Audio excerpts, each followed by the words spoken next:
Australian Prime Minister Anthony Albanese has warned of dangerous times ahead. He's been visiting these flood-hit areas where more rain is expected later this week.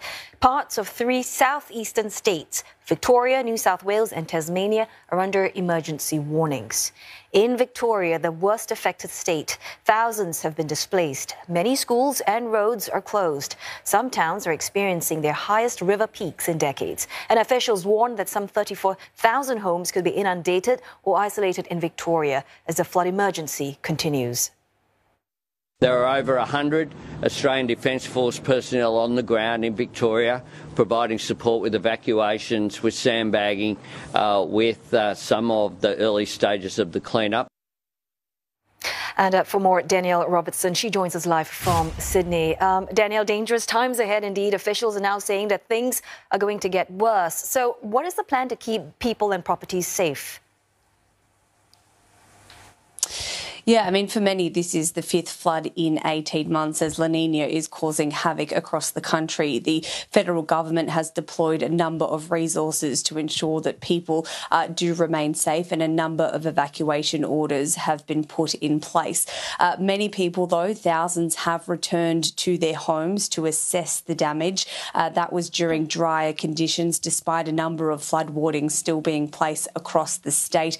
But the Bureau of Meteorology is warning that those dry conditions aren't going to last too long. They will be short-lived and more rain is on the way.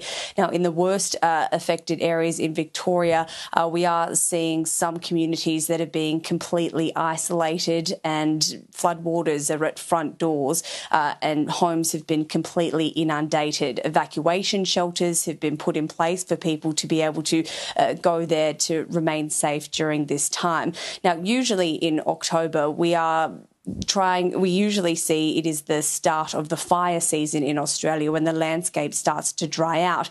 But instead what we're seeing is above average rainfall and near record flooding. Now, the state premier in Victoria has announced a $351 million flood relief package to help all of those affected. And the Insurance Council of Australia has labelled the flood disaster in New South Wales, Queensland and Victoria as significant. But it is far from over, with more rain to come. That's right. I mean, we've seen the footage from the southeastern states, but what about the rest of the country? How are they affected by the floods? Yeah, well, this flood disaster is going to have major impacts really across the entire country, with warnings that the cost of living pressures are going to be even higher. The federal government has indicated that this flood disaster is also going to have a significant impact on the budget. Many of the areas that have been flooded have been farming areas, so there are warnings that the price of groceries are going to soar. There are some predictions by agricultural experts saying that the price of things like dairy, crops, fruit and vegetables are going to increase, really putting pressure on already struggling households. And many significant farming areas that hold livestock have also been inundated with floodwaters.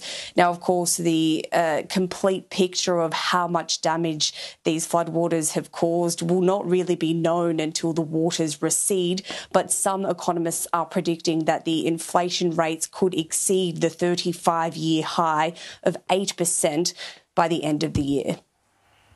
Not exactly a very good forecast. Thanks so much for that report, Danielle Robertson. They're speaking to us from Sydney.